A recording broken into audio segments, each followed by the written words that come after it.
Hello everyone, thank you so much for joining me. This is so weird. I've never done one of these before. Obviously, there aren't actually many of you guys about yet. Oh, this is so strange. I have no idea what I'm doing at all. So this is going to be very interesting. Very interesting indeed. Here's me just running on as I do.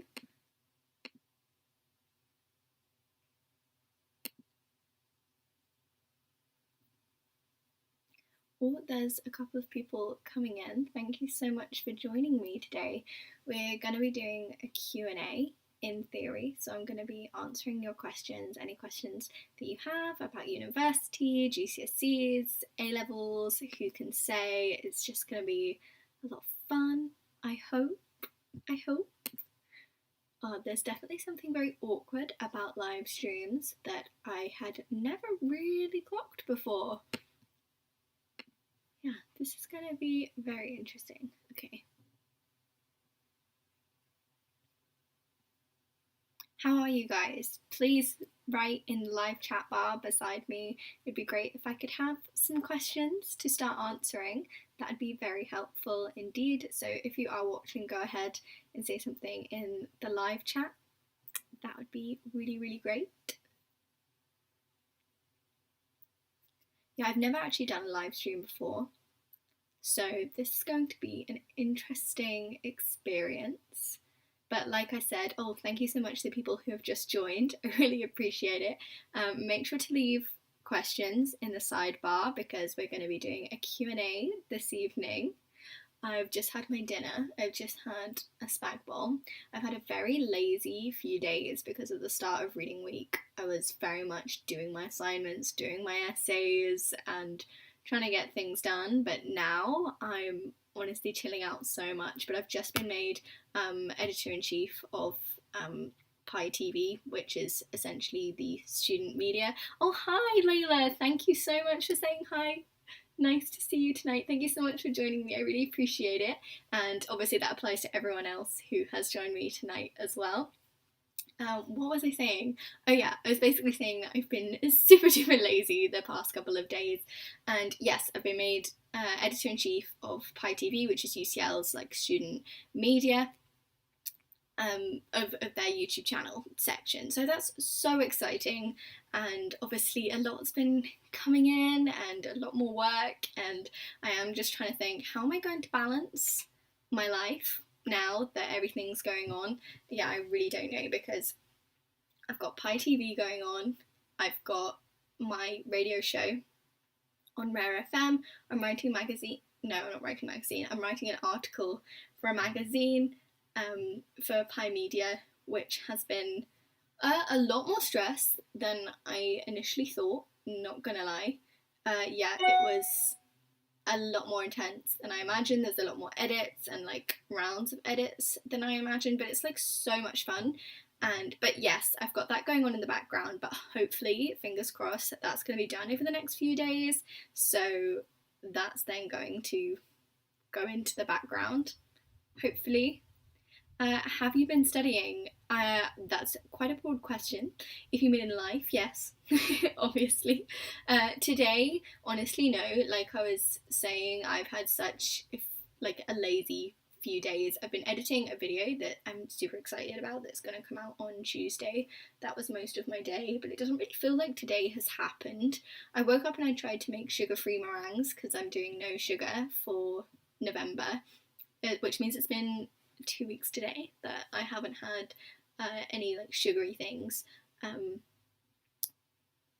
Not for any particular reason. It would be nice to take more care of myself. Oh, has it crashed? Okay.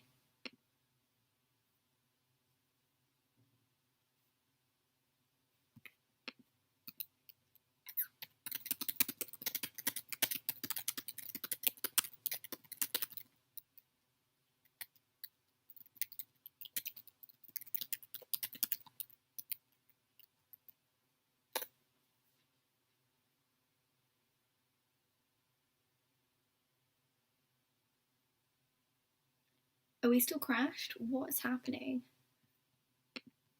Oh, my stupid Wi-Fi. Okay, I think I should be back.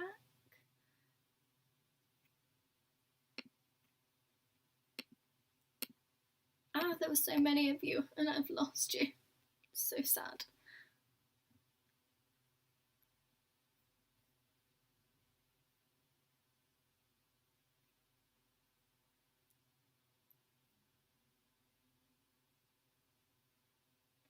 Hey guys, I'm hoping you can hear me. It seems like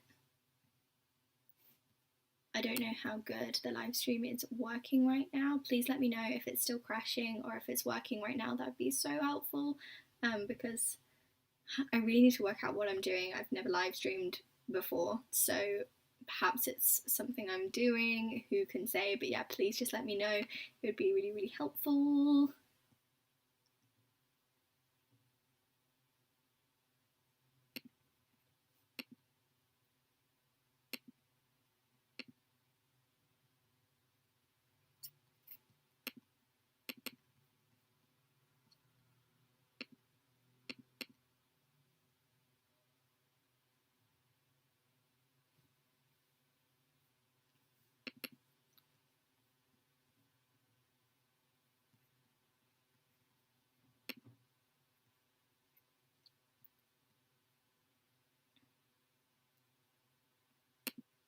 Yes, you guys can hear me. Is it working? Okay. Okay. Thank God. Thank you so much, guys, for joining me. I don't know if all of you are new, but thank you so much. We were doing questions, and I was just saying that I haven't particularly studied very much today, because I've got all these extra commitments going on. I think that was where I was at. I'm so sorry that the video crashed. Thank you so much if you've stuck around through that. Just let me know if it's a little bit temperamental, because I haven't done this before and I'm just trying to see how it works, whether it's something I enjoy.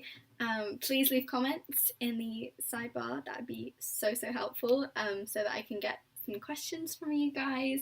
Like I was saying, tell me, how are you? How has your week been? This is such a great opportunity for me to connect with you guys and really get to know you, which is so much fun. I honestly don't know why I haven't live streamed before. It appeals to me so much because I am such a rambler, as we can all tell. I love talking, which is literally why I started a YouTube channel in the first place, because I just love running on at people. It's so much fun.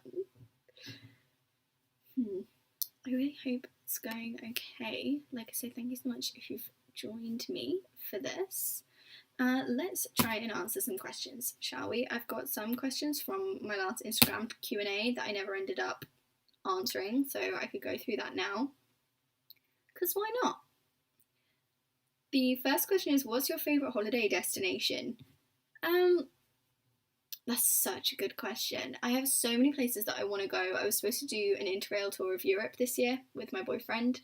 We were supposed to do several countries, kind of more Eastern Europe, because I've never really done that before. I've done France, Spain, Italy, and some like Spanishy islands. But I don't know. Whilst all that's interesting, and France obviously has a very special place in my heart because, well, I'm studying French and I've only been to France a couple of times actually. One of those was when I was an au pair. That was a very special trip. It was intense, but it was so useful to me and so amazing just to be in a little town in the south of France. It was so cute. I loved it. And I would absolutely do it again, but don't know if I actually will ever do it again. There was a lot of responsibility, and I feel like the older I get, the more responsibility I'm going to actually have as an au pair. Whereas when I was younger and I went, really not that much responsibility at all. So yeah, comparably, I don't know if it would be the same thing this time. I love reading all your comments. I've become addicted to researching my family tree, lol. Kind of need to balance it with my studying more. Wow, that's such an interesting hobby. I would love to do that. I definitely went through a stage of that when I was quite young. On both sides of my family, I created like a massive ancestry trail. Not sure how accurate it was, because obviously I was just clicking the most obvious answer, and I feel like once they got a certain way back, I was just making it up. But I know some people in my family have done quite extensive family trees for both sides of my family.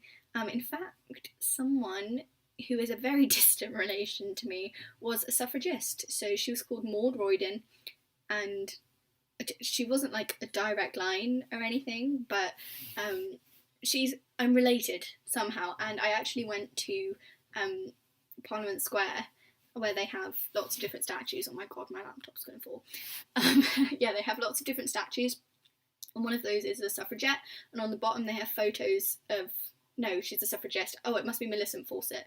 On round the bottom it's got photos of loads of other suffragettes, and Maud Royden's on there, and she's my relation, so that's pretty cool.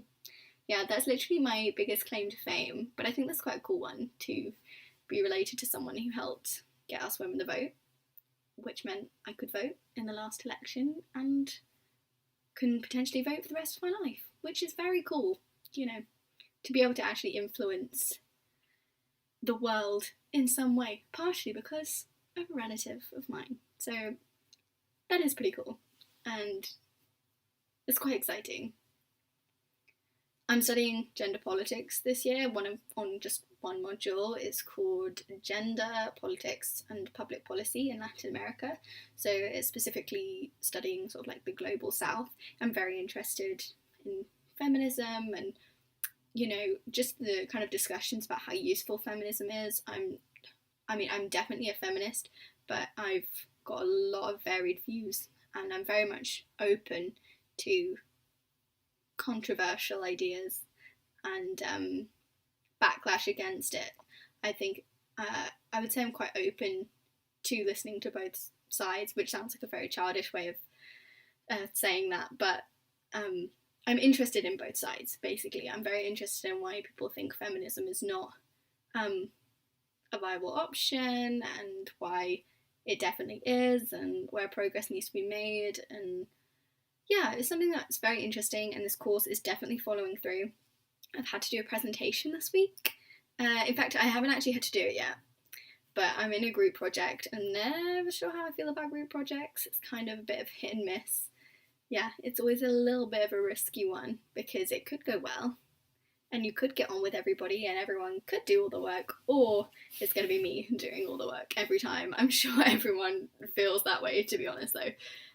Yeah, I'm never really sure about group projects at all, but this one seems to be okay, because we've kind of divided it into smaller groups. I think when you're faced with a massive group, that suddenly makes me feel very ill and nervous, and then I feel reluctant to contribute even though I've got good ideas. But this time we've done, I don't know, quite a sensible way of doing it and splitting it into two, so we can really kind of tackle the project, which is going well for me. It's really going well for me, because I like doing things that way. The project is, so there are 3 weeks, and each of the 3 groups has like a subject to do with feminism and gender, and looking, you know, is there gender discrepancies in this area? What's the difference for men and women in Latin America to do with this area? And the 3 areas, I think, one is like sexual health and just health in general. Our one is safety and violence, which is really, really interesting, and obviously very prevalent, as there's lots of, oh my god, I've never actually had to say this word aloud before, but feminicide, I think that's how you say it, but basically lots of killings of women in Latin America, which is obviously a tragedy, and needs looking into why it happens, but also safety in cities, etc. It's really interesting, I love it. And then the 3rd group is going to be doing COVID-19, so seeing how women have been affected differently in Latin America. It's such a fun project, and yeah, I'm really enjoying doing all the research and the reading. I'm very aware of my hand gestures in this live. For some reason, I'm never usually aware, because I know that my camera usually can't see my hands flitting away, but I use my hands a lot, so I'm just going to sit them nicely in my lap. Someone said, I think it's great that you have an open mind about feminism. I think it's important. I obviously agree with a lot of feminist principles. I often think solutions that people give are not necessarily realistic or possible to aim for, or even necessarily the best way to deal with the problems at hand. Like, I'm very here and there about quotas. They're effective and they work, but morally, do I actually agree with that on like a feminist standpoint? I don't know. Whereas I would say most feminists would probably say quotas are like a really good idea, and I totally understand the reason for that. But yeah, there are a few things like that, whereas like, yay, and like some things from like, actually I think that's something to delve into and just discuss in a classroom, which is what I'm doing. And I don't know, I think part of learning is having an open mind to all sides. Any tips on what to do at UCL? I'm assuming we're not talking subject-wise, because I don't know about that. But in terms of like what to do to enjoy UCL, that's a big old question. Right now, I genuinely no idea. What can you do?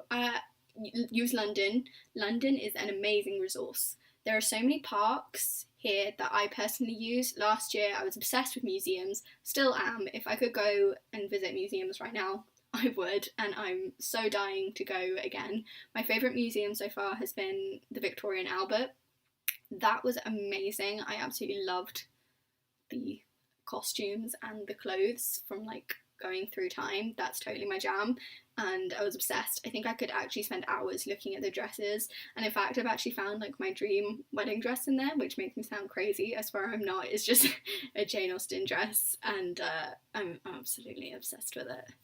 Any tips for a Hong Kong student going to the UK for sixth form, for example, for entrance test and interviews?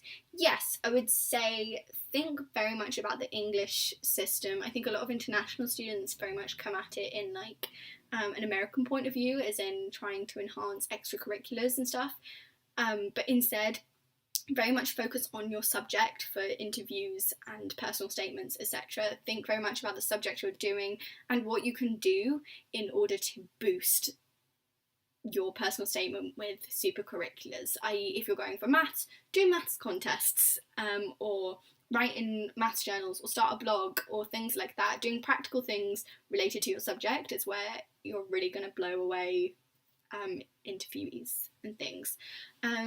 It depends what kind of university sixth form. I forgot you said sixth form, not university. Sorry, sixth form wise, I genuinely don't think you need much advice at all, other than be open, talk to everyone as much as possible, and just work really hard. Listen in class. That is where a lot of the work honestly comes in, and I think that's where a lot of students really miss out, because they talk to their friends or they let classes pass them by, and then they have to reteach themselves stuff that they didn't listen to in the first place. And I think that's kind of where people make a lot of mistakes. So for sixth form and A levels, I would definitely just say pay attention and use your private studies. They're called frees in a lot of schools, which definitely gives the wrong impression. Like, I would say use them as part of your school day, do your homework in them, do revision in them, like use every single one here or there, like maybe once a week or every 2 weeks. It's not going to hurt you, and yeah, fine, but it really shouldn't be more than that, in my opinion. Sixth form, I just totally banged it out, and that's really what you gotta do. Other questions. How do I handle all my GCSE subjects? Man, I do not know. GCSEs are really tough, because I think it's the only time that you'll be doing such an array of different skills. I actually think GCSEs was one of the hardest things I've had to do. A-levels was tough, but everything, because I chose my A-levels this way, everything just merged together. It just meshed well, you know? So I did English, history and French, which meant everything I did for French helped me in English, because I was thinking about grammar all the time. I was learning new vocabulary for English, because the languages are very much connected. In history, I was learning very important context for a lot of the reading I was doing. I learned how to read historical articles and things, and then English obviously fed back into history and French in exactly the same way. Whereas GCSEs, you're doing such a range of things that it feels so, I don't know, difficult. You're having to get so many different sides of academia out of you, which can be really tough. I would say the way I handled it was timetables. Like, just timetable everything you do. Everything. Work out exactly what you have left to study, what you have like left to revise, and by this I mean go through every single one of your textbooks and write down individual topics. I'm trying to think of an example, but this was so long ago. So take science. I'll use this even though it's not my subject, because I worked so hard at science because I was awful at it. But just go through your textbook and go through every single subject and list it, and then give yourself a day where you are going to cover that subject. And then when you're then going to cover it again, because there's no point studying something if you're not going to then re-revise it. I think GCSEs is about having a very definite system, for sure. Good luck. I wouldn't want to go back to GCSEs again, but also, on a side note, managing GCSEs is kind of about giving yourself free time and enjoying your youth, which makes me feel like a little old granny, but honestly, enjoy that time in your life. I used to hate it when people said that to me, because it's like, I feel like you're just looking at this through like rose-tinted glasses of nostalgia, and yeah, but also this is your last year with your mates, potentially, or at least your last year with all your mates, because some people were going to other sixth forms and doing other things. So I think, yeah, you use it and use each other, use your friends, go to extra classes that your school puts on, and just use all of your time the best you can. How are societies working with COVID? Well, the short answer to that is many of them are not. I'm trying to do Rare FM, which is UCL's radio, but it's so difficult because at the moment we're not being allowed into the studio, which is literally what I'm doing this for, to learn how to use the studio equipment, obviously, as well as talking. But from this live stream, it seems I can certainly do that. But yeah, I just really wanted to get a handle on live presenting and getting a handle with the equipment, and yeah, it's not really working out at the moment. I think a lot of sports societies may be carrying on, although saying that, my roommate does hockey and she's not able to do that anymore. So yeah, I guess the answer is most of them aren't during this little lockdown, but I know that hockey, for example, was going on before this lockdown started, so some yes, some no. It really, really depends on the subject, on the society. I don't know if any of you caught me saying this at the start of the video, but I've just been nominated and elected PI TV Editor-in-Chief, which is UCL's student media. It's the YouTube and video sort of branch of student media, which is really exciting, and I'm so excited about it. And through this I've kind of learned that a lot of societies obviously can run remotely. This one is very much based on writing and filming and editing, all of which can be done at home. So I think, yeah, totally depends. How am I doing today? I'm doing okay. Yeah, I'm generally always in a good mood. It's very rare that I'm not. Generally, yeah, tend to be very happy. But today I've been very sluggish, not really got everything done that I'd like to. I did edit a video and I did a workout, and I did go and buy myself some bolognese.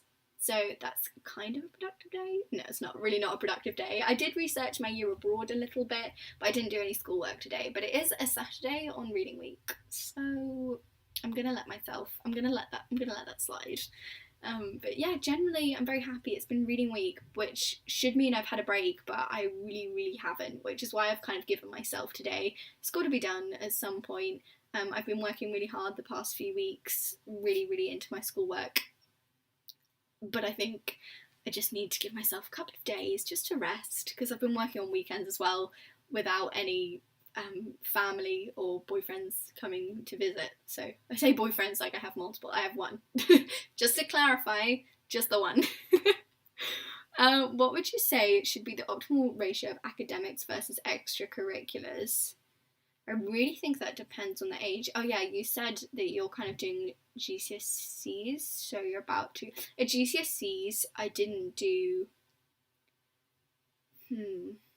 GCSEs, I don't think I did extra. That's a lie. That is a complete lie. I was the lead of the school play in GCSEs. Kind of forgot forgotten that. Yeah, I did that, and I did concerts, but I was very much focused on music back then. So I would have done a couple of concerts a term, and obviously I did the school play, but that was in like September to December, so it didn't actually interfere with my exams at all. It did interfere with my marks, I believe, but not severely. So I would say keep it casual.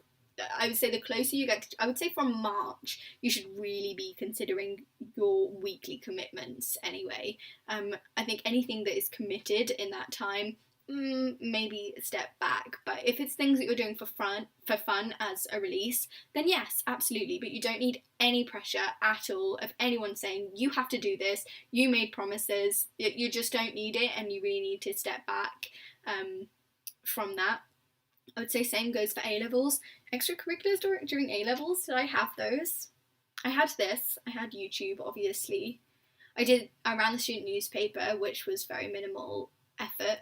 I did a couple of concerts here and there, but again, not really.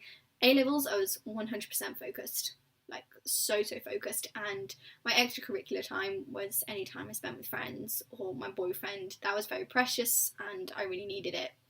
And obviously, other extracurriculars at A-levels were very much geared to, at that time, getting into Cambridge, which I obviously didn't, the classic story. But essentially getting into university, so a lot of my supercurriculars were very much in that direction. So I think focus on what brings you joy. Any extracurriculars that bring you joy but have zero pressure attached to them, keep those. Others in the bin. Arthur, my boyfriend, I would love to have him on my channel. I would absolutely love it.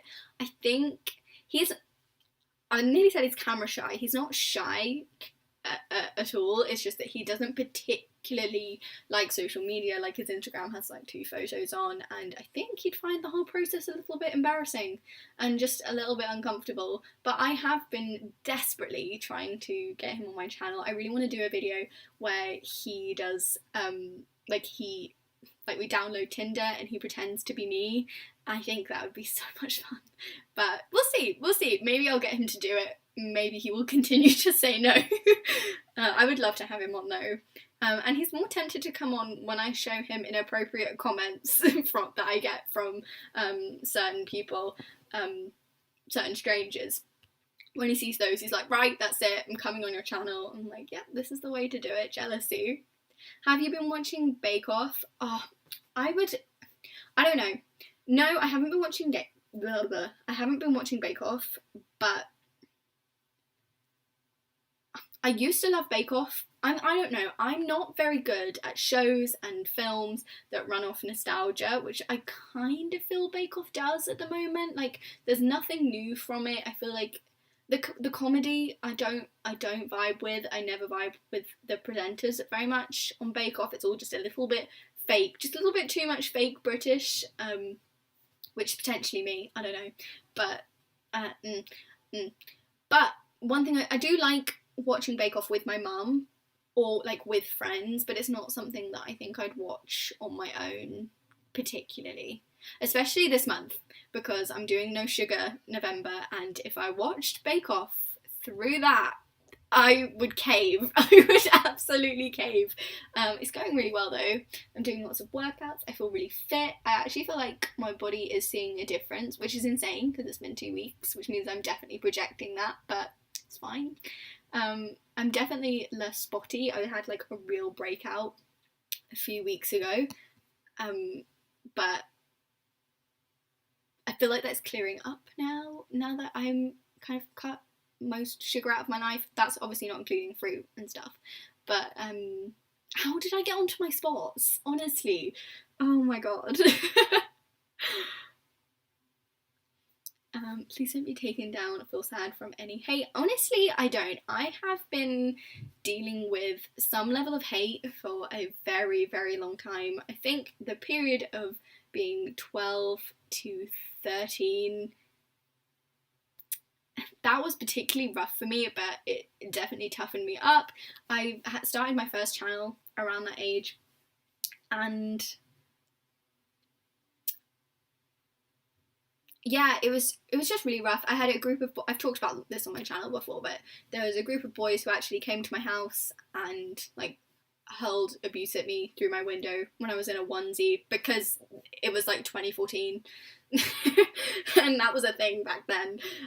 But yeah, they were really nasty to me and I felt very uncomfortable, and they played a video in form time where my voice broke on stage, and I don't know, it was just a really rough time, and I'd get a lot of girls who'd actually send me really nasty DMs. I think there was one girl who made like a fake account of me or something, I can't really remember anymore. I think there was a girl on the bus back in like the really early days who called me something really, really awful. I can't remember what it was. But it was as I was getting off the bus, she like hurled it at me through the door, and I'd literally done nothing. Okay, maybe I may have had a bit of an attitude. I just stood up for myself when people were nasty to me, and people don't tend to, they don't tend to respond well to that when you fight back. But I definitely learned how to do that during that time.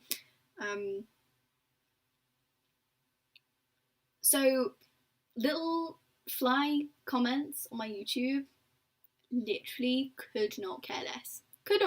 I find it actually very amusing to get those kind of comments on YouTube. I'm like, oh look, someone's interested in me.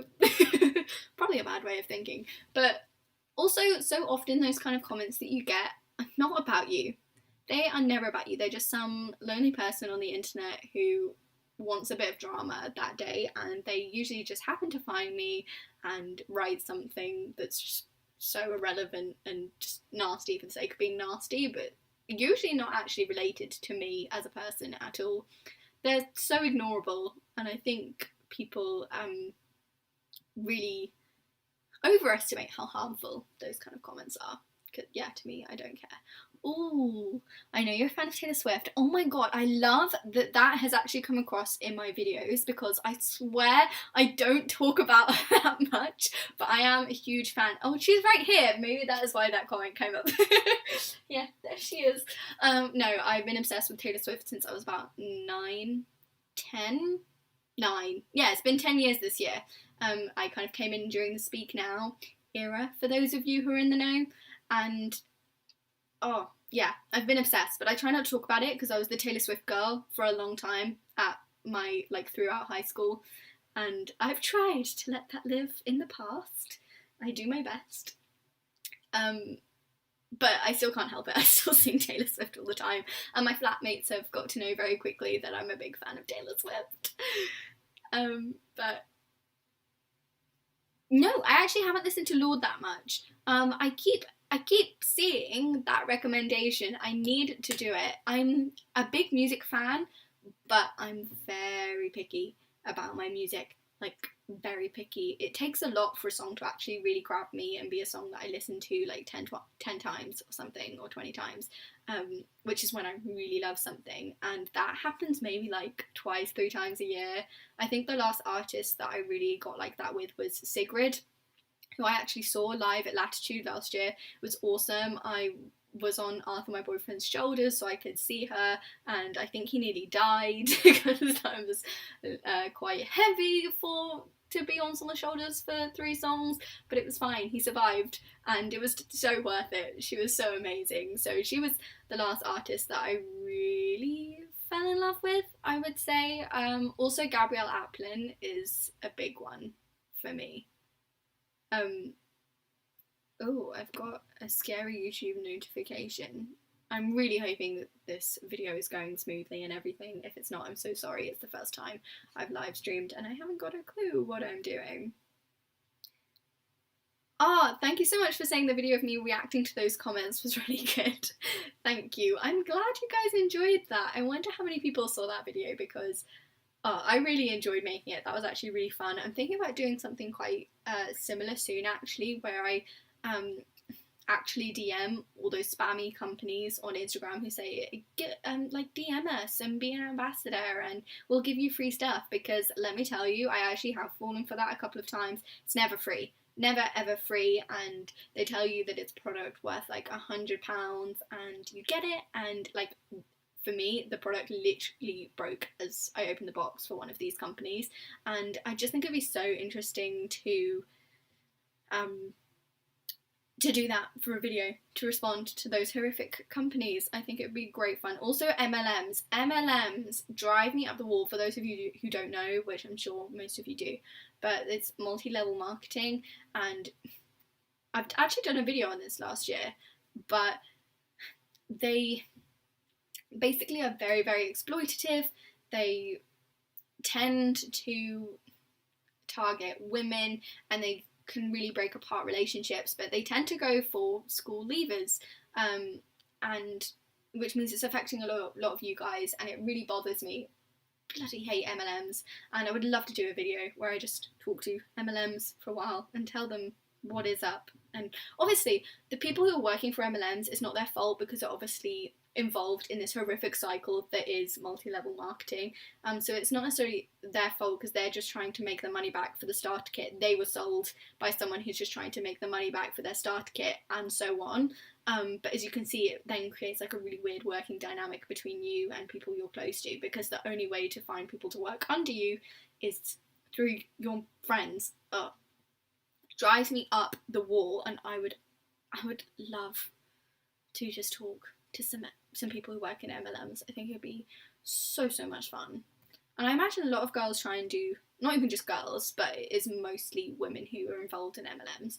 I think it would be really interesting to talk to people at university about whether they've ever joined an MLM, like how they've been affected, whether they ever made their money back. Answer probably no. And yeah, it just drives me crazy. Let's see if there's any other questions that I haven't properly responded to. There was one up here that I like half responded to, and I was very well aware that I then moved on very quickly, but I really wanted to talk more about it. I can't remember what it was. Yeah, I don't know what it was.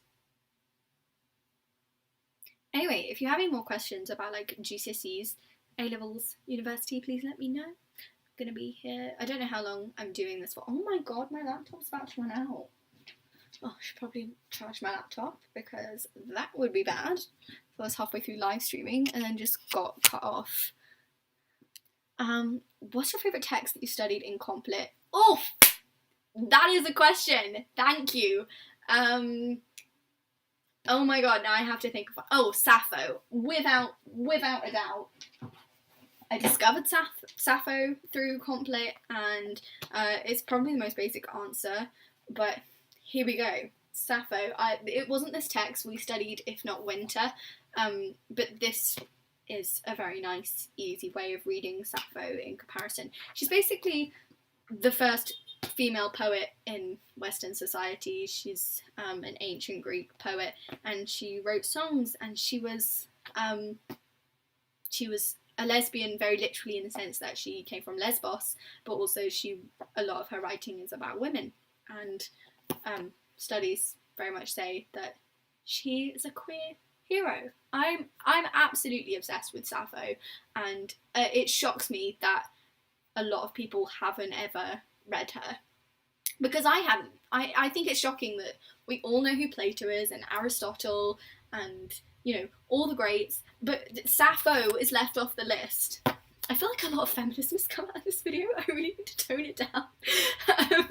But just on that note, Sappho is amazing. She's an absolutely beautiful writer. If you want a more accessible Sappho, this is a very good copy, which is the Penguin Classics version, which has put her fragments into like actual readable poems, because most of what Sappho has written has been lost, and we just have fragments here and there, which is very, very sad. In fact, she didn't even write, she just sang, and other people wrote down what she sang because it was so beautiful and she was so famous. And yeah, if I could meet one person in time from Comp Lit, or just one writer, it would 100% be Sappho. I think we would get along very, very well. I would just love to meet her. What grades did you get? All my grades? Oh my god. I don't even know. I'm going to go with A-levels because that's a bit easier. A-levels, I got A star, A, B, and I got into UCL complete with that. I was horrified on results day when I got a B, which makes sense. I don't mean that in terms of what other people did, but I knew that that meant that I was unlikely to get into UCL, which was what I really, really wanted. But actually they did accept me, and I cried my little heart out because I knew I wanted to be in London. That's actually in the video of A-level results day, but what you don't see is me crying at 6 o'clock in the morning when I got my results through and I thought I wasn't getting into UCL. Oh my god, I was, in fact, I don't even remember crying at first. I was just straight into productive mode. I was in like, right, let's get my folder, let's find out where I'm going in clearing, because I'm in clearing now, aren't I? Great, let's do this, because this is going to be a nightmare. I'm going to end up at university I don't want to be at, and yeah, it was a very negative time. But in fact, that B was 3 marks off an A, which, you know, is really irrelevant. It's still a B ultimately. And, you know, I'm still where I want to be, so it really doesn't matter. And I'm studying French, but it does make it quite hard to study French because I'm not excellent at French. In fact, it's definitely the hardest bit of my degree, and I am studying French with people who are at UCL to study French, so they're incredibly intelligent, they always know the right grammar, and I'm often very lost. Well, actually, I think I'm underestimating myself, because in A-levels, in my mocks, I literally got an A star in French. It's just that it was the last exams I had, and I was so unbelievably done at that point. So done. Let's find another question. Any tips on out-of-the-box analysis for English Lit? I'm finding it really hard for some reason. That's a very good question. I think the best advice for that is don't read summaries of your text. I don't know. I think reading critics is a good way to start, because then you learn what is the classic way of thinking about your text. So take Hamlet. The classic way of thinking about Hamlet is that he's extraordinarily depressed, that he's not really mad. No. Yes, that he's not really mad, that he's pretending to be mad, that Ophelia really is mad, that Ophelia kills herself for X reason. And actually, once you learn that that is the basic reason, you can then do more reading and find out that some critics actually suggest that Ophelia was pretending to be mad, and that she was using the guise of madness to express her own opinions about everyone who was trying to control her and making out and, you know, really focusing on her purity and her sexuality, and she was just so done with it. You know, for example, and then that Hamlet, again, actually was mad. You know, so once you learn what one way of thinking is, you can then find out-of-the-box thinking. I think a lot of people really think that there's an expectation that it's just got to come from your head, that you have got to come up with this totally unique, totally original idea just from your own head at A-level. Like, it's very unlikely to happen, so don't worry. Where that comes from is research and reading critics and getting familiar with your text, reading your text like 5 times. It's got to be done. It's painful. Not even necessarily the whole text, but special bits, and seeing things in a new light and looking at things through different lenses. I mean, trying to look at Hamlet through like a post-colonial lens is very confusing, but you see things that you wouldn't normally see, for example. So just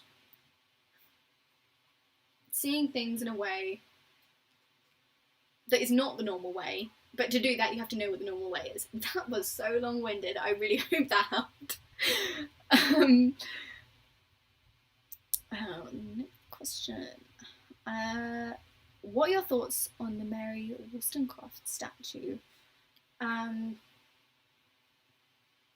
not sure. I think it sounds amazing. I don't know. Vindication of the Rights of Women is not a text I've actually read, but it is the spearhead text for feminist writing. I think it's very, very important, and I think it needs to be recognised. Also, did you know that Mary Shelley is Mary Wollstonecraft's daughter? Fun fact. I'm sure most of you know that. How did you do well in History A-level? That is a good question. I got an A in History A-level, and I think I probably could have done better. Is that true? I'm not sure. But I put most of my energy into English Lit. I would say know your stuff well, revise your facts.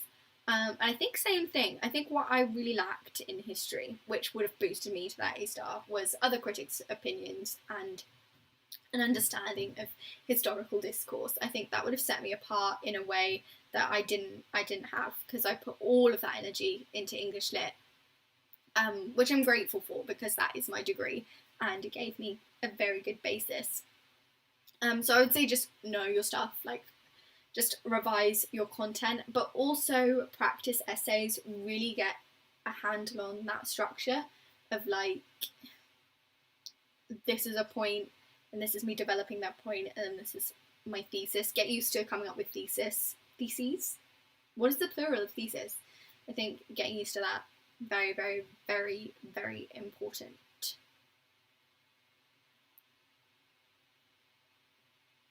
I know you did a video on London, but have you found any new places since then worth recommending? Yes, definitely. Last year I didn't go to Primrose Hill so much. I don't know if that was in the original video, but Primrose Hill is so sick. It's so sick.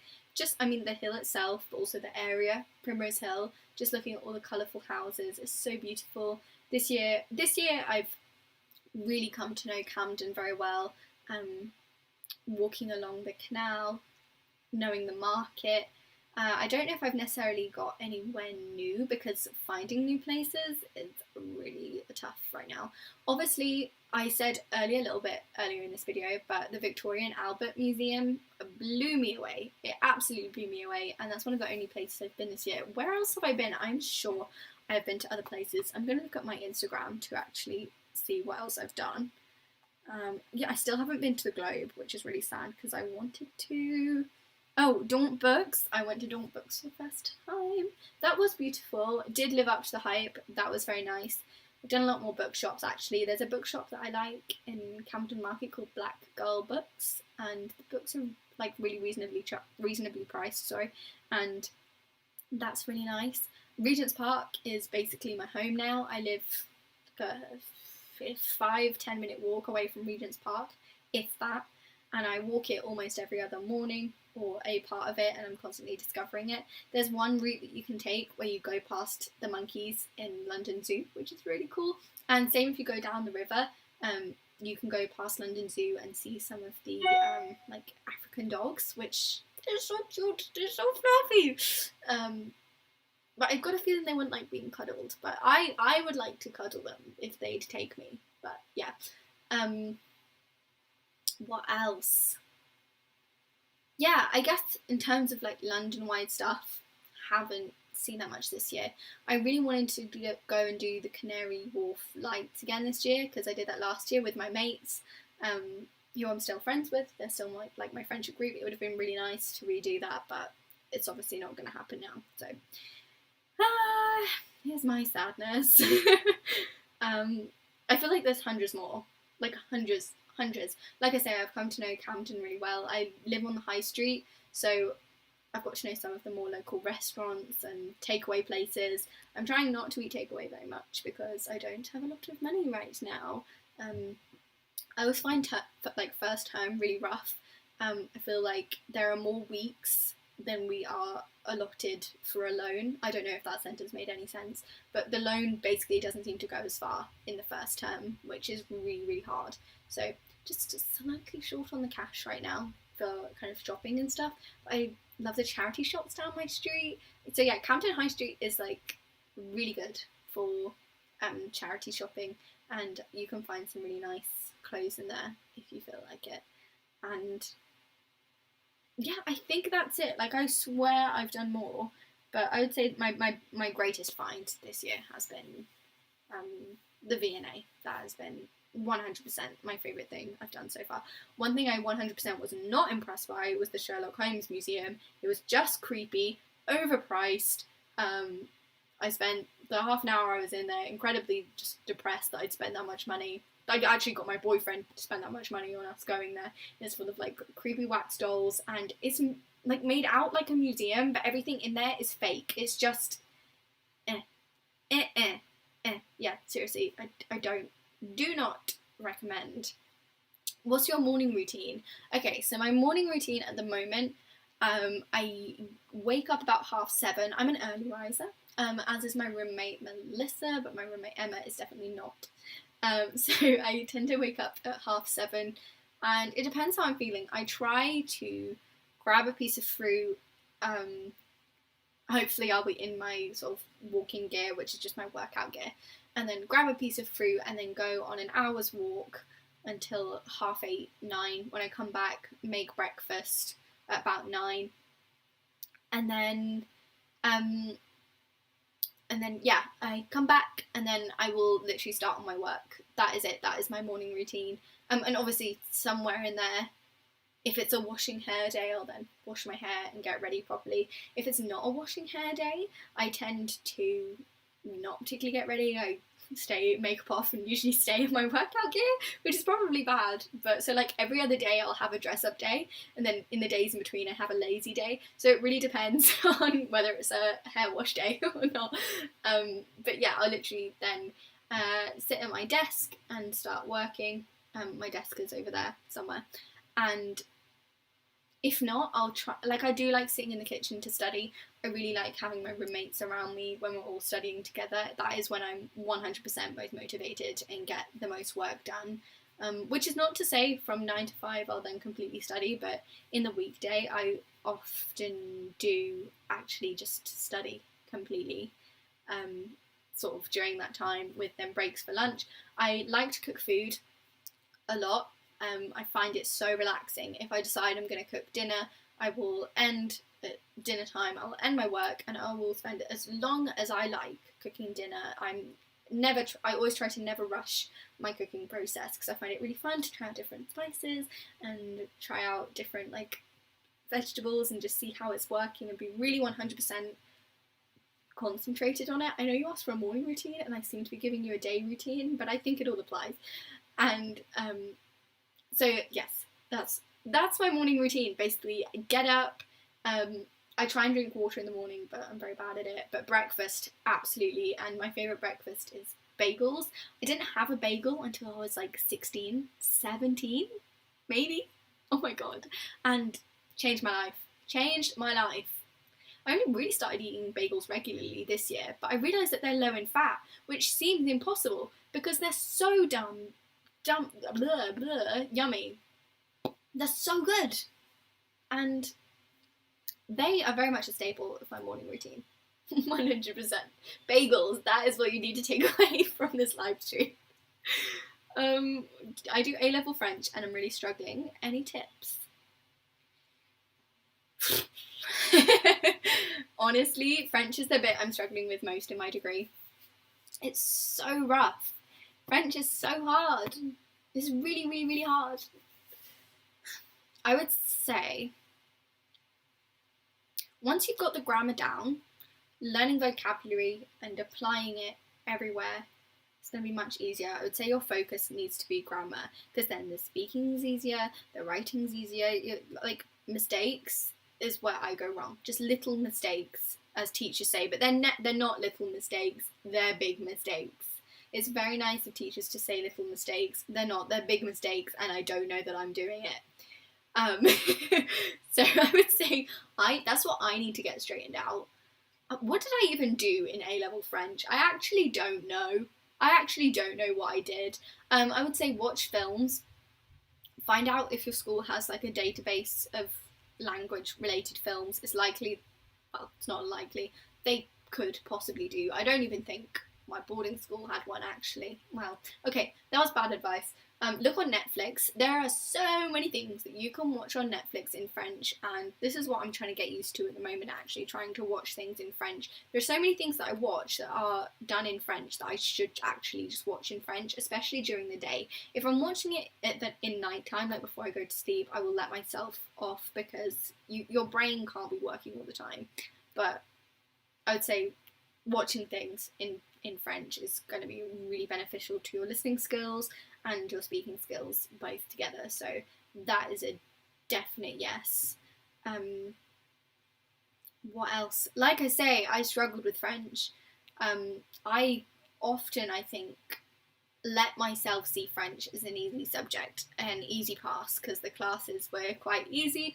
The teacher was always nice to me and gave me good grades, which I love him and everything, but that was a bad idea because I got very, very complacent very quickly, and I shouldn't have. So honestly, just work hard, practice grammar, practice your vocab, do your practice papers. I think practice papers is always going to be my advice for GCSEs and A-levels, to be honest. It's the best way to get yourself used to what you're up against. Have you tried the curly girl method? Yes, I have. I have done the curly girl method. I actually do have quite curly hair. You wouldn't think it right now, but I mean, you can even see I've been out in the rain for about 5 seconds, and at the bottom it's kind of curling. Here and there. I should do the curly girl method more. I did it a lot in summer, and I did my hair curly a lot more. But I have taken a lot of tips from the curly girl method. Like, I'm trying to grow my hair out at the moment, so I'm using sulfate-free shampoos. I'm using scalp treatments to make sure my scalp's really healthy. I'm trying not to use heat on it. I'm not dyeing it, and I'm using microfiber scrunchie rather than like a towel to stop breakages. I don't particularly have bad hair. I tend to have really thick, healthy hair, but you never know. I basically want it to grow. I want to grow it out. I've had short hair for a year, and I'm kind of done with it now. It's growing quite long, not gonna lie. Considering in March it was like chin length, bit longer than chin length. I've done quite well, growth-wise. And I've had it cut since. I've had layers cut in. If I hadn't had my layers cut in, it would be much longer than it is right now, but it would be like this kind of shape. I'd just be a big triangle, which is where I was getting near the end there. And that's not cool. That is not cool. So that's why I got layers. Wow, this has been a very rambly response to yes, I have tried the curly girl method, and I very much like it as an ideal, and I would love to do my hair curly all the time, but now that it's winter, it's far too cold to let my hair dry naturally. I feel like I would just freeze. I feel the cold really hard, like I feel it really badly, and letting myself get cold is just a bad idea. I love your maths GCSE video. You look so young there. I just did my GCSE maths resit. I'm at college now, doing my BTEC animal care. Wow, that's amazing. What does that involve? Please tell me, because I love animals. I'm very much an animal enthusiast. And yes, you're probably right. I probably did look young in my maths video. I think the transition between me having long blonde hair and me cutting my hair very much aged me in a good way. It made me more mature. In fact, sometimes I do still wish I just had like a short blonde hair. I feel like that was actually quite an attractive point in my life. I actually considered going blonde again a couple of weeks ago, but I missed my appointment because of COVID and lockdown. And I put like a poll on Instagram. Everyone said I should keep my hair natural. That made me very uncomfortable because I believe that I look better blonde. I just believe I should be a blonde. I'm meant to be a blonde. And seeing everyone say, actually, no, your hair the way it is now is better for you, very much threw me off. I was like, I just didn't expect it. I expected everyone to say, yeah, go blonde. It was like the push I was looking for. And, really freaked me out. I was like, oh my god.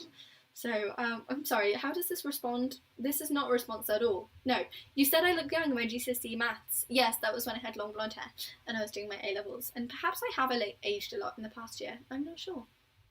Let me know what you think, because there's a mirror over there. Maybe. I do see what you mean. Dogs or cats? Oh, dogs. I'm not against cats. I've got 2 dogs. I've got 2 lurchers. They're kind of like greyhounds, but like furrier and less skinny and a little tiny bit smaller. And they've got smaller noses. They're so cute. Oh, I miss them. I miss them so much. Oh, my babies.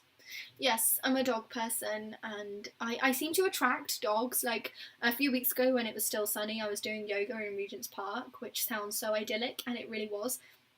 And I found that when you're kind of staying in one space, dogs they just come to you. It's like I attracted all the dogs, and they just came up to me, and I give so many of them cuddles, and so many old men said hi to me because I'm their flexing away in my leggings and I'm talking to their dogs. So, but it was fine because I got to talk to the dogs. That is the sugar daddy I need, the one that just lets me have constant access to dogs. I think that is what I need in my life. Wow, this took such a turn. I'm going to move on from this question. It involves going to the farm to do work experience and doing assignments and writing about animal behaviour and animal cruelty. That sounds amazing. I would love to do that. It sounds like something that I would not be good at, but something that I would very much like to try for a day. I feel like it sounds amazing. I grew up around farms. I live in the middle of the countryside, and so literally my back garden is a field with stables in. We don't have horses, which I would have loved, but I wasn't allowed horses. But we have a field and we live like near a lot of farms. So I relate to you, and my dad works with chickens. My mum has worked in the meat industry also, and you know, like I say, I live in the countryside. So I feel like I would love to work in farms. I've been very attached, I've got myself very attached to specific farm animals in the past, which for obvious reasons has not ended well, and which is why I feel like I would never handle being like a vet or working with animals, because the truth of the matter is animals die either by accident or because they're killed for food, and I just don't think I would handle that very well, growing an attachment like that. So I very much am proud of you. I'm proud, I feel like that's not what I'm trying to say, but I don't even envy you because I couldn't do it. What I'm trying to say? I am in awe of you. There we go. I'm in awe of you doing that. That's really, really, really cool. I did OCR GCSE maths. It was sort of hard. Out of 100 marks, usually maths papers are out of 80 marks. It was the higher paper. At university, I'm hoping to do veterinary medicine, and I reset my GCSE science this year, and I got a 6 and a 7. It's the maths result I'm waiting for. Well, good luck. I really hope you do well, because you deserve to be a vet. That's really, really awesome. Vets earn a lot of money, I know, from us taking our dogs to the vets. It costs a lot of money. In fact, my dog at the moment at home, who I very much terribly miss, she's been incredibly, incredibly anxious over the past few days because of fireworks. Because we didn't have like a centralized fireworks night for our village this year, people just did fireworks as and when they pleased, which meant for 4 evenings in a row there was like a row of fireworks. And my dog's really, really anxious about fireworks. She's a rescue dog. We think perhaps something happened to her in her past when she was a young little baby. But now the fireworks have stopped. She's still shaking in the evenings. She won't go outside by herself. Her heart's beating like she's going to have a heart attack. And it's actually really, really sad.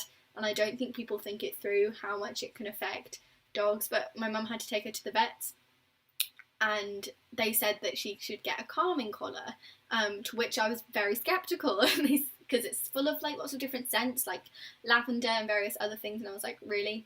I really don't think that my PTSD affected dog is going to be impacted by some lavender. But I tell you what, she is a lot calmer, apparently. I'm not there. My mum says she's a lot calmer and shaking less. That could just be because there are no fireworks and they're passing, but it's really sad. Like, I think people really, really underestimate how much it affects dogs. So, my sister is becoming a doctor, and she's doing now medical interviews on becoming a doctor. She's around 25 now. That is amazing. I've got a friend who's training to be a doctor. She's a first year med student at Imperial College London. I actually don't know how she's finding it. I should ask her, because that means she's doing lockdown in halls. If any of you are in halls, I pity you. I pity you so, so, so, so hard. I found it really rough being in halls last year. I feel like I'm exaggerating.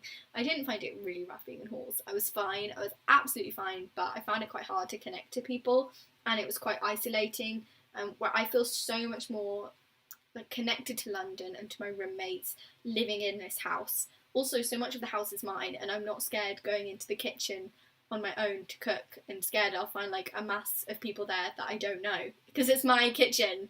Oh, that was such a nice difference. Do you need a B in maths to go to university, or can it be a C? I think it really, really does depend on the university and what you're trying to do. I would guess that being a vet means you'd probably need quite good grades, so I mean good luck, but I imagine there are lots of universities that will accept you, yeah. Guys, if you're watching, please leave me comments on the side. It can be about GCSEs, A-levels, university. I really appreciate it, as this is a nice little Q&A. Oh my god, I have actually been doing this for an hour now. I'm enjoying myself, so I think I'll stick around. I'm loving all your questions. I'm really appreciating it. I think I will definitely do one of these again at some point because it's so much fun just chatting to you all. I don't know why I haven't done this more. Let me get some questions up because while I'm waiting for more from you guys, because I had a list of questions from the last Q&A I did that I never actually answered, and I feel like this is a good time to do that. So I'm just going to get up those questions. I'm having to scroll through my 2020 highlight on Instagram. It's making me so nostalgic. I tell you what, 2020's been a good year considering how bad it's supposed to have been. How bad is the whole COVID situation in the UK? That's a bad question to answer because I feel like most of you are going to be in the UK. Basically, it's not very good at all. We're in the middle of a lockdown. How am I finding that though? I feel like I could talk about that a little bit more. I'm finding it alright. Like I say, I've got my flatmates and they're probably the most social interaction I was having anyway. I don't particularly depend on seeing lots of different friends all the time. I'm more introverted than extroverted. Definitely extrovert in there, but I'm definitely more introverted and I'm perfectly happy on my own or talking to strangers over the internet. That's you guys. I'm perfectly happy doing that, and I feel just as much satisfaction as going out and hanging out with friends. Equally, going and finding a more distant friend and hanging out with them, I also get satisfaction from that too, but like it's equal amount to me sitting here in my room at home. So I don't really feel like I'm missing out on the socialising side. It's probably a good thing that clothes shops are shut. I don't shop online, so I'm literally saving so much money. Although I did a massive shop before lockdown. Me and my roommate went to Oxford Street and we spent quite a lot of money on things. But you know what? I've worn all of those things I've bought lots of times already, and they're very much classics. I'm good at finding classics. I've been taught very well by my mum. So I'm finding it interesting. Let's put it that way. I do miss my boyfriend a lot. That is my biggest negative, not being able to see him. Not having him be able to come here, because we had so much fun just dating around London, and we really recently got to know Camden Market street food, and we were trying to try all of them, and obviously that is going slow. But he usually visits me once every 2 weeks, and it's been 3 weeks now. Oh my god. Which is, it just feels kind of, it's really not very nice to not be able to see him at all. I really don't like it. For obvious reasons. We've been together 5 years, which is quite a long time, I guess. So we've been together quite a while now, and which means it is quite rough being apart. I mean, we spent the first few years together in school, seeing each other every day. So me going to university was quite. Why am I sharing this personal information? I'm going to change the subject. Me and my mum. I miss my mum. Me and my mum are best friends, and I think she misses me a lot. We usually do a lot together again, and me and my mum are so super duper close. Like, we talk about everything, and I often ruin her nights now trying to talk to her, sending like I do FaceTimes with her, and she's like, I am actually trying to watch my new TV show, and I'm like, I am more interesting, which is probably not true, but I make her talk to me. But I miss her, and we're making so many plans for Christmas at the moment. So many plans, and I'll have to get her to come on. Actually, I might ask her to join my live stream. Do you guys want to see my mum? Well, I guess you won't be able to see her, but she may come into the live chat. Hey, join my live stream. Fun. Okay, sorry, because I know she'd really like to be a part of this. Guys, please leave comments in the sidebar. Please leave me some questions. It'd be really, really helpful if you guys could leave me some questions to answer so that I'm not sitting here doing this. Let me just respond to my mum.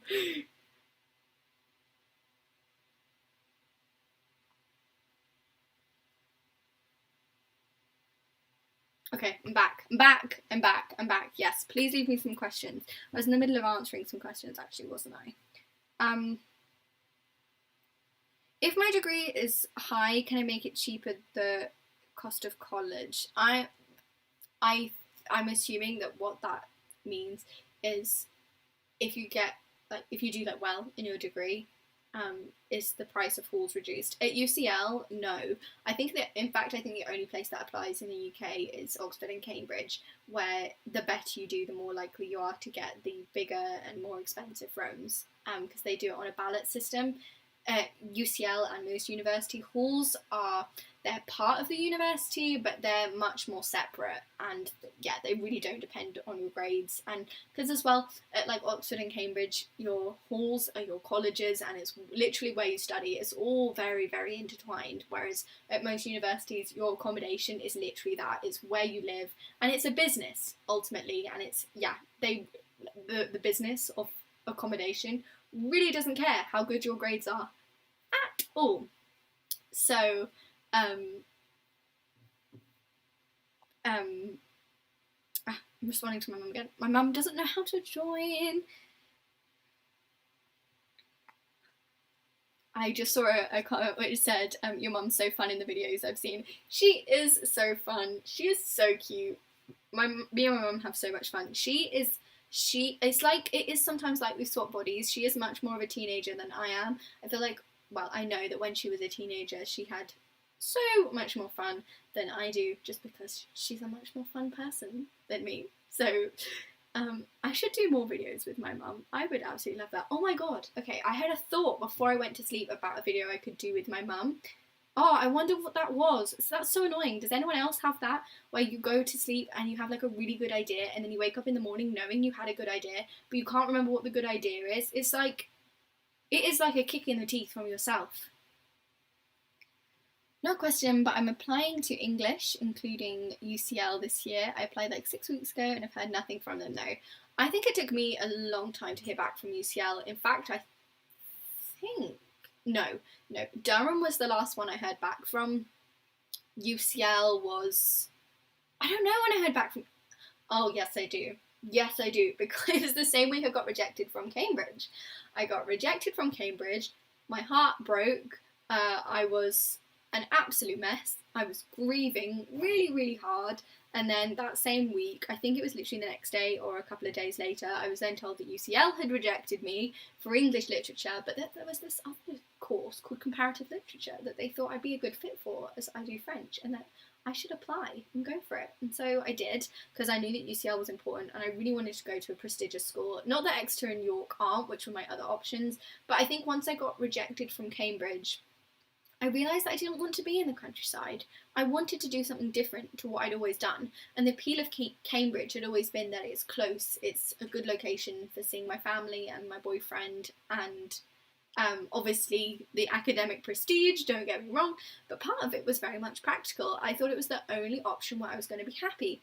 And once that was out the window completely, I realised that UCL was just the place for me, because it's a city and it's new. So when I was rejected, it was just like another blow, and then Comp Lit was just like the shining halo that just took me through. And honestly, it's been so much fun. Like, if that happens to you, like, I would seriously consider, obviously you happen to have applied to English Lit now, but if you're watching this and you're in a similar boat, like, I would consider looking at alternative English degrees at at prestigious universities, because I think it can really make a difference to your likelihood of getting in, especially if your grades are a little bit like mine could potentially have been. I don't know, it felt like the right decision at the time for me, and I'm so glad I took it. Even though the French is hard, I think the French is good for me, and I don't think I would have done a year abroad without French. I wasn't even planning to do a year abroad as it is. I was planning to just do 3 years complete and then graduate, not do a master's, then go into work. So no other education, but I feel like with my first year being taken away from me and everything, or a lot of it being taken away because of strikes. I missed out so much because of strikes, and then obviously COVID. I went home in March. I had my boat ball on the Thames, and then I went home, and so I missed out a lot of my first year. I felt like I needed to get that back somehow, so I'm going to be doing that on my year abroad, which is either going to be in Paris or Montreal in Canada. So I know they're very different locations. I am trying to decide what I want right now. I just watched Midnight in Paris, and that really made me want to go to Paris again, because I was thinking a little bit more Canada. I was thinking, wow, what an experience. Now I've seen the Paris thing again. I'm like, what will I be giving up if I don't go to Paris? And then I felt a little bit torn. So we'll see how that goes. I don't know what I'm going to do. If you're watching or you've just joined or anything, make sure to leave a question in the sidebar, because that would be very, very helpful to me. Let me ask my mum if she's managed to get on.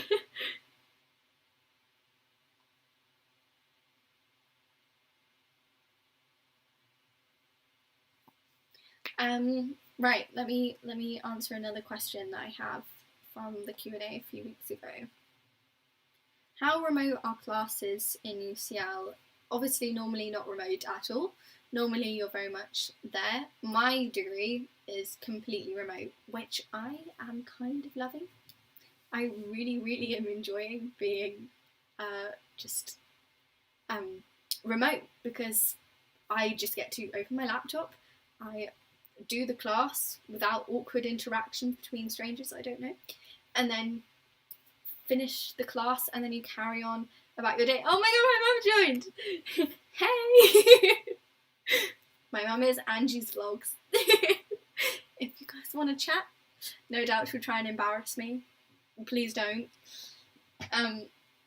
Wow, I look like such a mummy's girl, but I am. What was I saying? I was saying that UCL is remote. Yeah, I'm really enjoying it being remote at the moment, because I've got so much extra time. I feel like I've been able to devote more time to my videos. I feel like I've been able to just really, I don't know, do all the things that I normally want to do. But last year I don't really feel like I could. To be fair, that is because last year I was working 2 days a week, and I think that took up more time than I actually anticipated. I don't know how I coped last year. My only answer can be that I didn't have anywhere near as much of a high workload, whereas this year I've got so much reading to do, and I don't know, I just feel like this year is definitely harder. But I'm also really into the work this year, whereas last year, because I was working and going to and fro, I didn't particularly feel like I was that focused on the work. Oh, I have questions. When are you coming home? I am coming home, in theory, the week after 4th of December, because my boyfriend's going to come and visit me on... Boyfriend, you know who my boyfriend is, not my mum. He's going to come visit me on the 2nd, and then I'm going to come home the week after that, in theory. So we'll see. We will see, but I feel like it is time to come home now. I am missing home a lot at this point. So, will I say that? Am I really? I don't know. Those of you who are watching, please make sure to leave me some questions. I know I've said that like 100 times, but it would be so helpful if you did, because then I can answer them. I can give you advice on GCSEs, A-levels, university, just being a teenager. We can do some agony aunt stuff. Oh, I'd so love to do that on one of these, although I suppose those topics are a little bit more delicate. But yes, let's do that. That'd be so much fun. But if not, leave me questions. Just GCSEs, A-levels. To be fair, I have been doing this almost an hour and a half, so I understand if some of you have already left me like 10 questions. What are your plans after graduation? Very good question from my past Q&A. There's such a long time away. I think, I don't know. I want to go into television or potentially radio.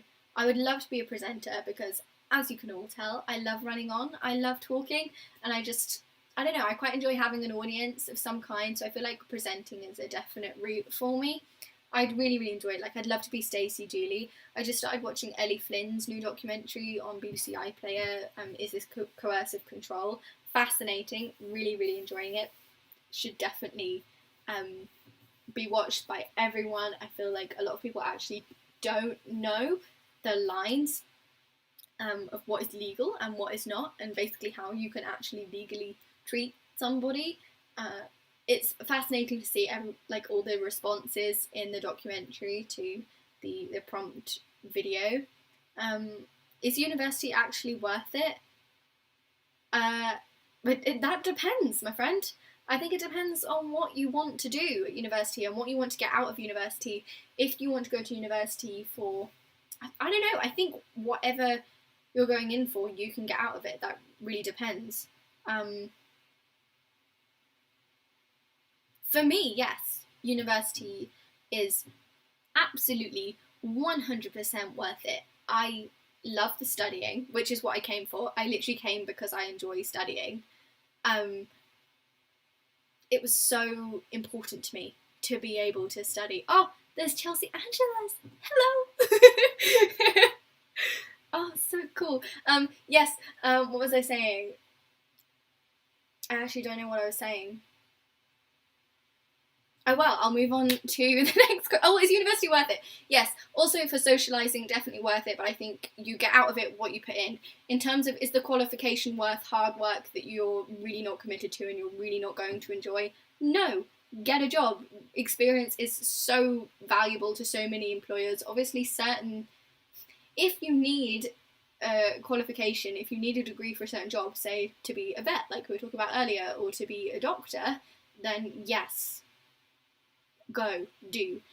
If not, and you're just doing it because you think you have to get a degree but you actually hate learning and you don't want to live on your own for 3 years and you don't want to go through the effort of making friends, or I don't know, or like the money just isn't really worth it to you, then no, don't go to university. It's really, really not worth it.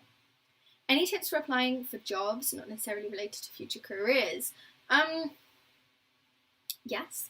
Have a good CV, and by that I mean have a simple, short, easy to read CV with all your achievements very much summarised in a very small way, because employers really don't care and they just want the information to pick it out as soon as they can. So I would say that's very, very important.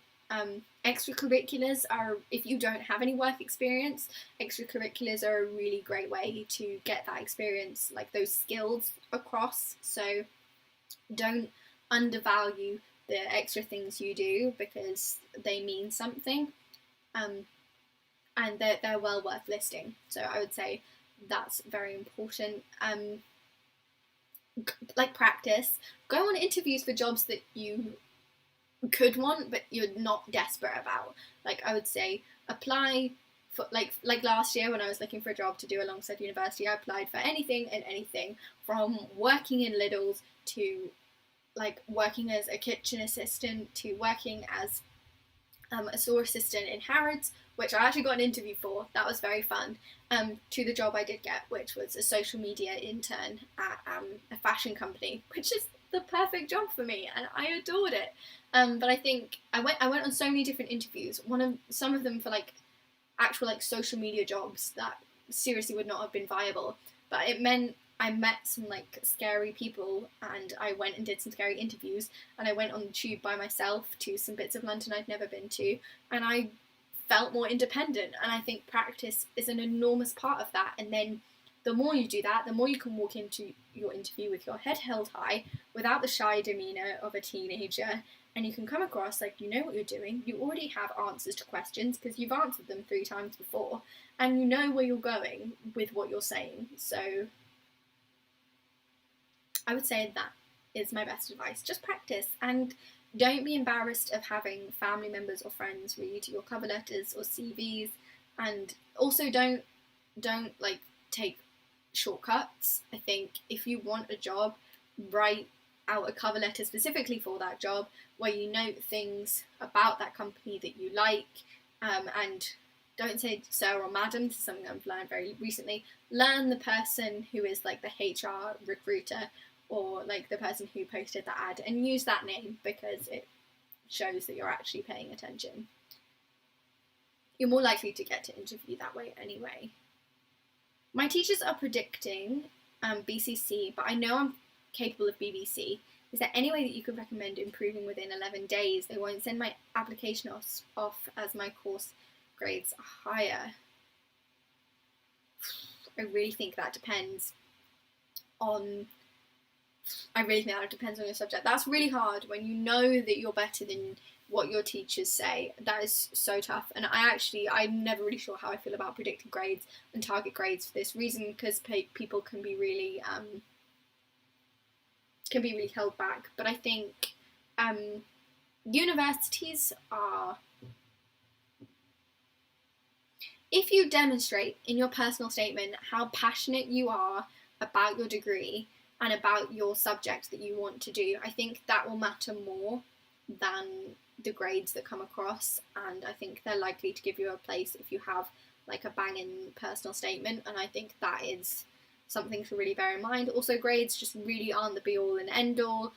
There's everything else you do. It depends on the background you come from as well. A lot of universities make little allowances here and there for if you have been state educated in a poor area or in like a bad achieving area. So bear that in mind as well. They do know everything about you. Obviously not everything about you, but they know a lot about you, and I think you really need to bear it in mind. This is the same person. I want to take English at Bath. Yeah, oh my god, this totally applies for English, everything I just said. If you can get across your passion for the subject in your personal statement, they're likely to want you. So, in terms of, you're not going to improve your grade in English in the next 11 days. It's very unlikely to happen unless you can show your teachers a really amazing essay that you've written. And to write a good essay is just knowing that you need an introduction, a conclusion, and 3 sections which cover different themes, and you're golden if you can show them that you understand how to put a point together and everything. Then you could absolutely improve your English grade, which is very, very important. But I think that's much harder to do. I think what you can do is make sure that you really get across that you have a wider understanding of English. So talking about critics, not just talking about novels you like, talk about poems, plays. What exactly have you done for English which proves that you care about English? Have you entered any contests? Do you write a blog? Do you read theory rather than novels? I think that's going to get you a big plus. Do you understand the subject in general? If you have that, I don't think your grades will matter so much. So I think you should bear that in mind. I want to do sciences, but don't necessarily want to go to uni. I want to tutor people in science and maths. I'm not a fan of the education system, to be honest. How do you find it? I think that's so difficult. Thing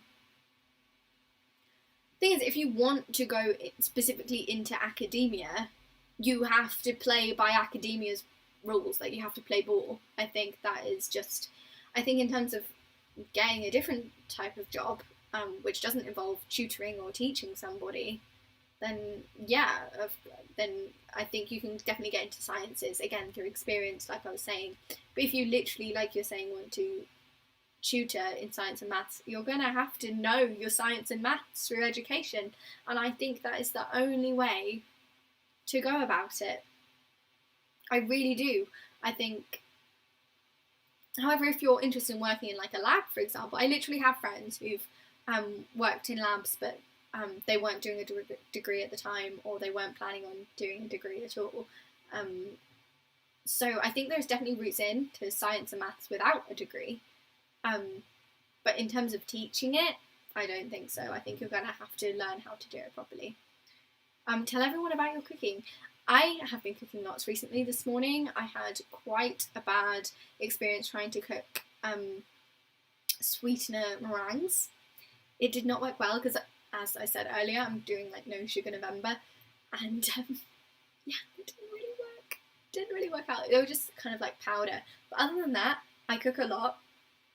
I make a lot of stir fries, which was not something we particularly had growing up, I don't think.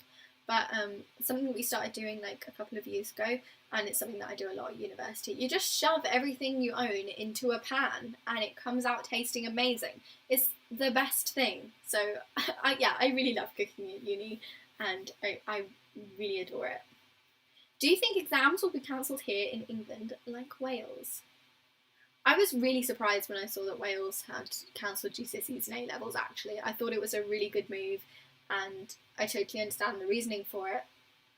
However, by exam time next year, this is all supposed to be over, and I think there was such a nightmare with giving people the right grades last year. I mean, think how much work, not the government, but people who are involved in academia who decide the grades, think of the work they have to do.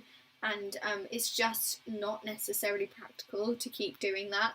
And it just means that there are so many students who are not going to get the grades they deserve. Either way, whether it's them getting grades that they could have worked for and got, or whether it's them getting grades which really don't represent how good they are at all, which means they're then going to get into university courses where they're really going to struggle, which is really not good. Like, that could be really disheartening. So I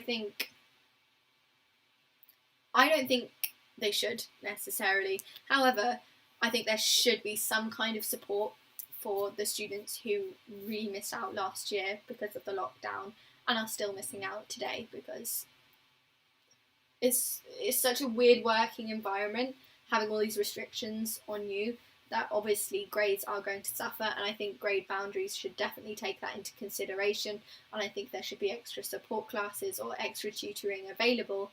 However, I don't think cancelling exams is the way to go personally. I just don't think that it's a practical response.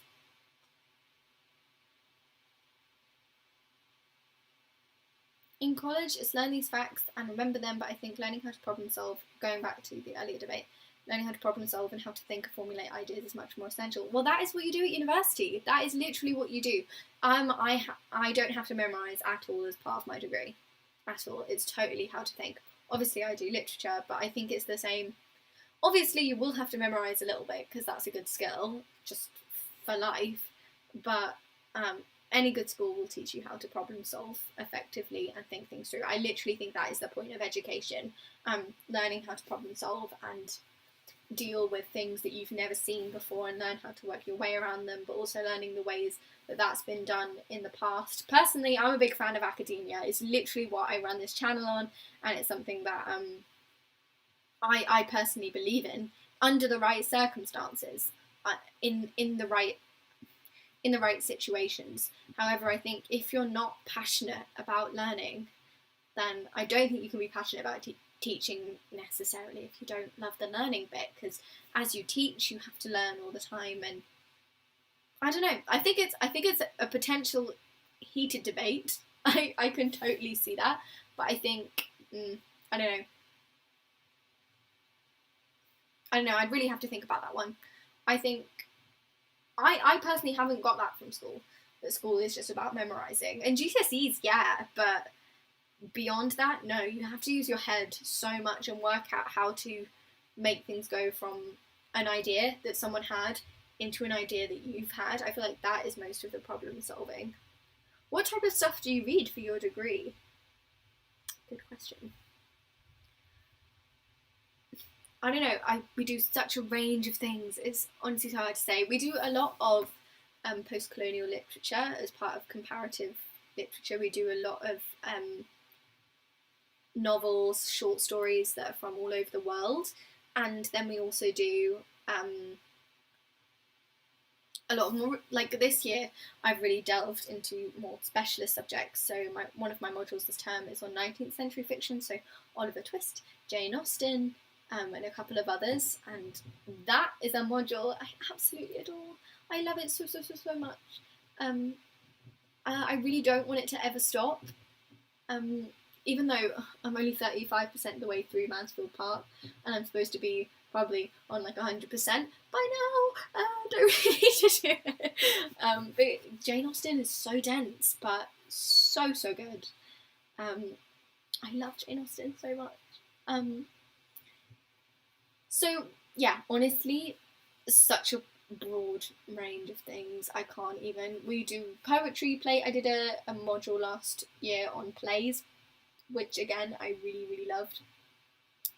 So I feel like one of the advantages of this degree is you're exposed constantly to things you've never heard of and that you've never encountered before. Whereas I feel like when you do English literature, a lot of it you will have actually heard before and you're kind of just working your way through the canon. But comparative literature, I feel like very much moves away from the canon and people try and do different things. When you do extra reading, what's the best way to retain the info, and do you have to read full books or just skim through parts? I think it depends on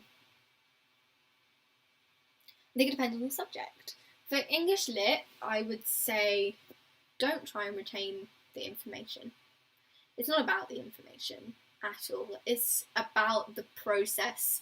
I think it's kind of like brain training. You're getting your brain used to different forms of writing and learning to recognise it. So once you've read a Virginia Woolf book once, you can recognise Virginia Woolf. She's one of those writers which is very distinct, and if you spot it, if a bit of Virginia Woolf is given to you in like an unseen, you're going to know instantly that it's Virginia Woolf, and then you can talk about Virginia Woolf and you can make connections and you understand certain techniques, and it's not necessarily about retaining what happens in that story. I think you take away bigger ideas. So I read a lot of, so when it comes to novels, I think don't try and remember the stories or anything, you don't need to, but one of the things I do and did do during my A-levels, let me get it, just here, my handy prop, I write down summaries of the books that I read. Nowadays, I tend to only do this for books that I am desperate to spit out my thoughts for. I don't do it for every book I read, but for books that really capture me, I have to write something about it. And I also write a record of what books I read in the front of the same book. So that's all my extra reading. And I will write books I read for school in there as well, because I think your own thoughts, like, that just come out after you finish reading a text, are going to be so different in 2 months' time when you've actually studied it. And sometimes having those really fresh and raw thoughts is so valuable, and I feel like they're going to be the things that you really latch onto in your essays, and having them written down is so useful. But if we move away from fiction to a second, which I think is quite obvious, you tend to remember stories more than anything else. If you move to non-fiction and articles and stuff, again, it's not about retaining the knowledge. You don't have to remember every single thing you read. It's about getting used to the style, because it's when you first start reading non-fiction, I think it's really tough for your head. Your head's just can't quite get its head around it, especially if you're reading like theoretical books or analytical books. Your head's just like, you can read a page 5 times and be like, what the hell did they just say? But actually, the more of them you read and the more pages you read, the more your brain gets accustomed to the way they phrase things and the way the book flows. And I feel like it's more about teaching your brain to do harder reading for me. I think that was definitely it for me during A-levels. It wasn't even about the knowledge. I think you retain the knowledge that you need naturally, and where you need to make a reference to it in an exam, you will, because it's there, it's in your head, you're proud of yourself for reading it, and usually that's all you need. Honestly, I don't think it's so much about retaining, but just learning to read harder stuff, which, because you just cannot go from reading YA to reading Jane Austen and find it a breeze. It's not going to happen. It's just not. That was actually the jump I did. Jane Austen was one of my first classic books I read. The first few classic books I read, I believe, were Pride and Prejudice, Tess of the D'Urbervilles, and I think another one, but I can't remember what. But I know it was definitely one of those two. I can't remember exactly which one came first. And it was really hard. But reading Jane Austen now is much easier because I've read so many classic books from that period, and even multiple Jane Austens. So I'm even familiar with her language, and I know where the story's going to go. And like the first time you read a Jane Austen, you're like, there is no story here. You're like, this is just describing events and people's thoughts. But the more you read it, the more patterns emerge, and you get familiar with those patterns, so you know what to expect, and you can find yourself jumping from one bit to the next bit, and then recognising certain plot points that come up. And so yes, I feel like that's what you're reading for, not for information. Don't do wider reading for information. All the information you need is in your textbooks and things the teacher tells you. Information's easy to acquire. You can acquire information from Wikipedia. It's literally not the point. Your wider reading should be books that interest you, books that further your understanding of the subject and ultimately make you a better critic, because you understand your subject personally.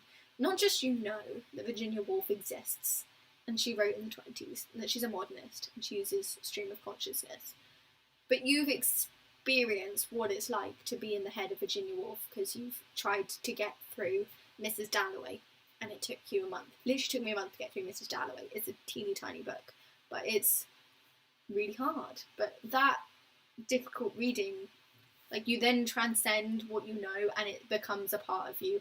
Wow, this got so deep so quickly. Oh. Going back to Alex France, my college is pressuring me to decide what uni to go to, and I've virtually got no idea. I get that. I think take it slow. Take a gap year if you need to.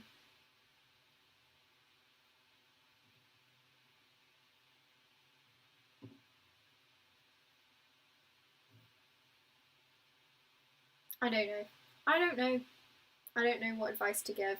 It sounds like you know what you want, and I think you need to trust that instinct. If you know that university isn't for you, oh my god, that's so funny that you're midway through reading Mrs. Dalloway now. That's so funny that I picked that book. Oh my god. Maybe I really am psychic, and maybe we really are living in a simulation. No. Do you think you will ever visit Canada in your lifetime? Yes, I am literally thinking about going to Canada for my year abroad next year. That is a very new thought, but I'm really hoping that it happens. It really depends on various factors. But I would absolutely love to visit Canada and experience having snow for 100 days a year. Because I swear I haven't had snow in years, like real snow, like snow. And I miss it. I could even have a white Christmas if I go to Canada. Do you have white Christmases in Canada? That would be so cool. I would love to do that. Do you know Turkey? I'm assuming the country. Yes, I've been to Turkey. I went to Turkey when I was quite young. I was like, God, I don't know, like 11. I loved it. Yeah, that was where I think that was the year where I kind of went from child to teenager, and it was quite special to me. Yeah, it really was. It was when I first started noticing boys, and I think a boy like held my hand, and I was like, I have a boyfriend. I'd actually forgotten about that until we had this conversation. Yeah, no, I loved that holiday. It was so hot though, but I think that was, no, we had a beach at Turkey. We did Turkey and Tunisia like one after the other, and I can't quite remember the difference between the two. I think Turkey was, oh, I can't remember. I think Turkey we had a beach, in Tunisia we had like a concrete beach, like a tiled beach, so no sand. And oh no, I think that was Turkey. Oh my god, I don't know. But anyway, I loved Turkey, but it was slightly too hot, especially for my mum. We just sweated, and I nearly fainted the first time. I've only nearly fainted twice in my life. One was in Turkey, one was in Rome, And yeah, when I was in Turkey, we were in the middle of a market, and the water was ridiculously overpriced. And oh my god, my mum remembers you had that little boyfriend in the boat. Yes, I did. See, I knew I didn't make that up. I knew I didn't make that up. Yeah, so we were in this market, and it was really hot, and we didn't really have any water because they were really overcharging us, and suddenly everything went black and white. And the next thing I knew, my head was between the knees, and some strange family was like bringing me water, and I was like, oh, hello, what's happening? And then last year when we were in Rome, we were in the queue for the Colosseum. It was ridiculously hot. There was no shade. We were like, we are doing this. And I can remember I really had it together, and my mum kind of didn't. In that moment, I was like, I am the strong one. I am the strong daughter who's going to lead us to the Colosseum. And I got out the map, and I was like, right, this is where we are. This is what we're doing. And I looked at the map, and I couldn't read it, and I was like, that's weird. Everything's blurry. And then everything, like, again happened. Like, I went really dizzy, and I swear it went black and white again. And then my mum just took over. She was like, right, sit down there. And I felt really sick, and it didn't matter how much water I drank, and it was just, oh, it was not good. It was not good at all. So those are 2 times that I've nearly fainted in my life. Not that that was the question anybody asked, but yes. What do you think about Turks in Turkey? I have no opinion about Turks whatsoever, but in terms of Turkey, from my experience, it was beautiful, and I loved visiting there. I want to visit England. The goddamn food. Is that a goddamn food? Because I got the impression that international, like in other countries, you don't particularly look well on English food for some reason. I don't know. I love the food in the UK. Steak pies, roast dinners, mashed potatoes, like bangers and mash. Oh, Yorkshire puddings, toad in the hole. I think English food is elite, personally. So I think you should come to England. It is beautiful. I think if you want to come to England, don't come to London. I feel like so many international people will come to London and feel like they visited England, and in my opinion, you just haven't. London is like a country unto itself. I really think that, like, knowing London culture is not knowing England culture, and I feel like Londoners think that knowing everything about London is knowing England, which is not a dig, I just think it's true. And actually, England, I know culture just varies place to place, but I think you're so much better going somewhere like, I don't know, like the Lake District. I feel like there's a much more accurate representation of what England is like, in English culture than coming to London. That's just my personal opinion. Having lived in the countryside and living in London, and I think London should be like a day trip. Like, you do the tourist stuff, and that's it. Like, that is your holiday. I feel like for a nice English holiday, go to the countryside, or like go to the coast, like where I live on the Norfolk coast. I think that would be an amazing holiday. Or going to Cornwall, that would be so good. I feel like if you want to come to England, that is what you should do. Not come to London for like your holiday. I want to go to Oxford. Can 4 stars at Cambridge International A-levels guarantee me a place at UCL? Also, does it matter which country you're applying from? No, it absolutely does not matter what country you're coming from, for sure. I think, like, literally last year I was in the same kitchen as someone from Brazil, someone from, I think it was Romania, I think,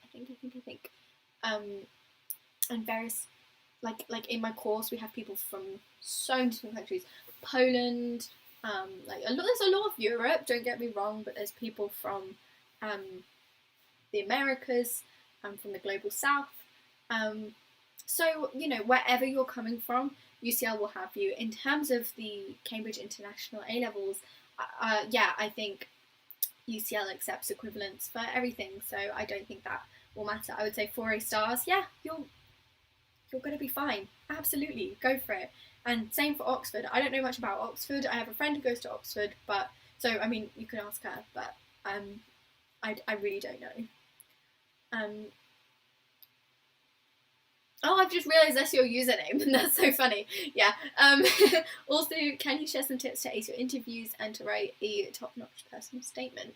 I feel like I've done personal statement a little bit today already by just talking about like really focus on your subject, like subject.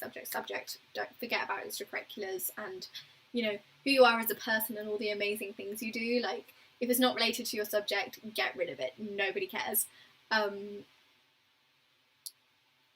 Interviews, I didn't do very well on my interviews, so I really don't feel like I can advise there. I got rejected from both my interviews, but I think that's because I was perhaps a little bit too chill with it. I was very nervous. I didn't have a lot of interview practice in general at that point, so I don't know. I honestly can't give you much advice there.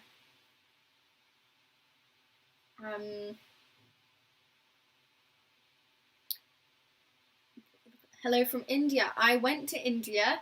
I feel like we've really talked about... Oh, that was the question I wanted to answer. The question was... like... It was something like, what's your favourite bit about travelling? Honestly, just new cultures, knowing that I'm doing something worthy with my life. I think that is the point, knowing I'm doing something good for myself and for my future, doing something that I'm going to look back on one day and be like, that was amazing. Like, the year I went to India, I could tell you nothing about that year other than the fact I went to India for a week. And it was only a couple of years ago. Like, that is what I remember from that year for the rest of my life. It was absolutely incredible, and if I could go somewhere again that I've already been to, India would 100% be it.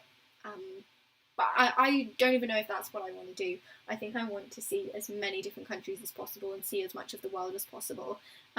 One of the only main continents I haven't been to at this point is South America.